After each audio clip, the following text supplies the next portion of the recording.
Bapak Ibu Om Tante semuanya selamat sore. Selamat sore Romo. Shalom. Shalom. Minggu Advent keempat. Semua sudah berdosa? dosa? Ya. Nanti kalau belum berdosa dosa, saya akan ada di ruang pengakuan dosa sampai jam 7:15 ya, kalau masih ada yang mau mengaku dosa. 3 hari yang lalu ya, hari Kamis itu saya memberikan sakramen tobat di Atmajaya Semanggi, di Universitas Atmajaya Semanggi. Di situ ada banyak romo-romo ya, ada sekitar 3 romo di situ termasuk saya. Ketika saya masuk ke kapelnya, saya pikir oh ya saya belum mampu dosa nih di bulan Desember ini.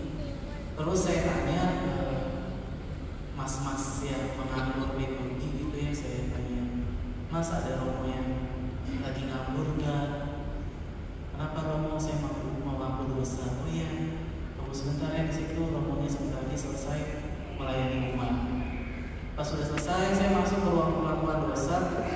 Saya lihat ternyata romo di ruangan itu ternyata teman kuliah saya di STF Griakara. Dia seorang romo Yesuit, namanya Romo Andre Yesuit, teman STF. Pas saya masuk ya, saya bilang Romo, selamat sore, selamat siang. Iya Romo Menan, iya. Wah kok ramah sekali, ya. Padahal saya mau ngaku dosa, saya sedang berusaha membangun suasana batin.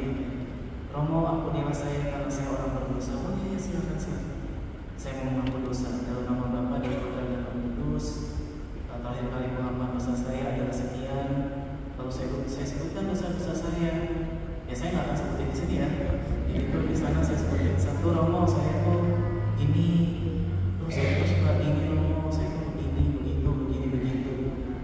Terus Romo Andre mengamuk-ngamuk, ya. Lalu dia memberi nasihatnya, ya Romo sebagai imam kita itu begini. Sambil menunggu saya tersenyum saja. Ya. Dalam hati saya, ini kan teman saya ya. Pasti penjelasannya gampang dong ya kan. Kan kita teman kuliah. Terus dia baik Romo, kata Romo Andre. Sekarang nanti di kapel ini atau di pastoran dia Romo silakan doa 1 kali. Tapi gak 1 kali itu saya tersenyum gitu ya. Wah, 1 kali Salamania kah? 1 kali Bapak kami kah? Atau 1 kali kemuliaan kah? Sambil tersenyum gitu. Saya percaya dia gak akan kasih saya penitensi yang susah-susah. 1 kali Rosario gitu ya. Rosario peristiwa gembira.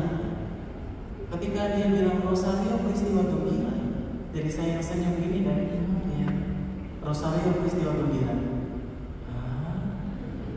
Rosario peristiwa gembira. Saya pikir kayak dosa saya gak berat-berat banget deh gitu kan. Terus kalaupun berat kan kita temen gitu ya. Masa kamu kasih saya doa Rosario gitu, lama sekali itu doa Rosario. Wah saya pikir ya sudahlah. Dalam hati saya masih bertanya kenapa Rosario sih bre. Habis ini kerjaan masih banyak bre. Udah keluar kan, saya keluar dari ruang pengakuan dosa. Baik Romo, ya sekarang kamu doa tobat, saya berikan absolusi dan udah selesai. Saya keluar dari ruang pengakuan dosa dari Romo Andre, saya masuk ke ruangan saya untuk melayani sakramen tobat. Dan ada umat masuk 1-2. Saya tunggu ini Romo Andre ngaku dosa ke saya apa enggak? Saya tunggu. Kalau masuk saya mau kasih 1 kali jalan salib ke dia. Saya tunggu. Sampai akhir nggak ada datang nih. Berarti sudah saya pulang ke pastoran di mobil ya, Rosario. Sampai di pastoran di kamar, akhirnya saya doa Rosario. Peristiwa pertama, Maria diberi kabar oleh malaikat Gabriel. Saya masih ngedumel. Aduh, salam Maria penuh Tuhan sertamu, kenapa mesti Rosario sih? Terpujilah engkau di antara wanita dan terpujilah bulan kudus. Peristiwa kedua, Maria mengunjungi Elisabeth saudarinya. Masih agak kesal. Tapi Anda tahu nggak? Di peristiwa ketiga, sepanjang saya menjalani penitensi itu, di peristiwa ketiga, saya merasa ketika Yesus lahir di Bethlehem, mulai ada ces. Kalau kita pernah doa yang agak lama itu tiba-tiba ces tanah gitu ya. Sampai akhirnya di peristiwa